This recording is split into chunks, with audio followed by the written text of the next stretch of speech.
పీలేరు పట్టణంలో పారిశుద్ధ్య సమస్యలు రోజురోజుకు తీవ్రమవుతున్నాయి. పట్టణంలోని రాజీవ్ నగర్ కాలనీలో గత వారం రోజులుగా డ్రైనేజీ నీరు ఉప్పొంగి వీధుల మీదుగా ప్రవహిస్తున్న పంచాయతీ అధికారులు పట్టించుకోవడం లేదని స్థానికులు ఆవేదన వ్యక్తం చేస్తున్నారు. పుట్టవీధి కమిటీ హాల్ వెనుక భాగంలో డ్రైనేజీ పూర్తిగా కావడంతో ఇళ్ల ముందర నుంచి మురుగునీరు పారుతోందని తెలిపారు. దుర్వాసన భరించలేకపోతున్నామని, ఈగలు దోమలు విపరీతంగా పెరిగిపోయాయని చెప్పారు. ప్రస్తుతం చలికాలం కావడంతో జ్వరాలు, చర్మ వ్యాధులు వచ్చే ప్రమాదం ఉందని ఆందోళన వ్యక్తం చేస్తున్నారు. గతంలోని ఇదే ప్రాంతంలో ఇలాంటి సమస్యలు పునరావృతం అవుతున్నాయని, తాత్కాలిక చర్యలే అధికారులు పరిమితమవుతున్నారని స్థానికులు చెప్పారు. వెంటనే డ్రైనేజీ శుభ్రపరిచి శాశ్వత పరిష్కారం చూపాలని, కాలనీలో పారిశుద్ధ్య పనులు పూర్తిగా చేపట్టాలని పంచాయతీ అధికారులను కోరుతున్నారు. ఇండ్ల ముందరనే పోతున్నాయి. ఈ యొక్క వాసనకు ఈగలు ఎక్కువ అయిపోతూ ఉన్నాయి.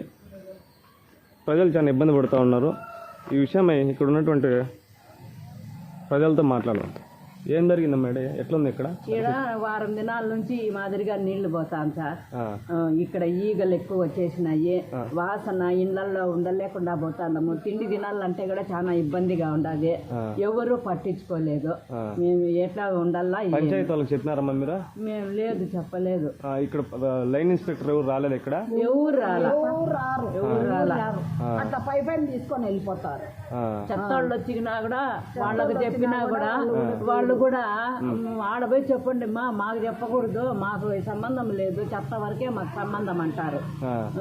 ఇట్లా జరుగుతా ఉంది. లైన్ ఇన్స్పెక్టర్ వచ్చి మామూలుగా చూస్తారు కదా, చూసి మేము దీని మీద ఏమి చర్యలు ఏమి తీసుకోలేదు. లేదు, ఎవరు రావడం లే.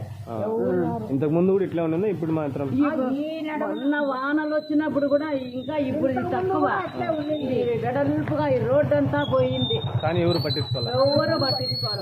ఎవ్వరు పట్టించుకోరు.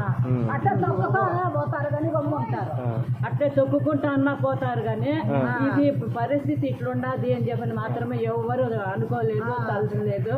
ఎవరు ఏమి అనుకోవడం లేదు. మాకు ఈ 4 ఇళ్ళకే మాకు ఈ గలీజు ఎట్లా వాసనకి ఎట్లా ఉండేది చెప్పండి.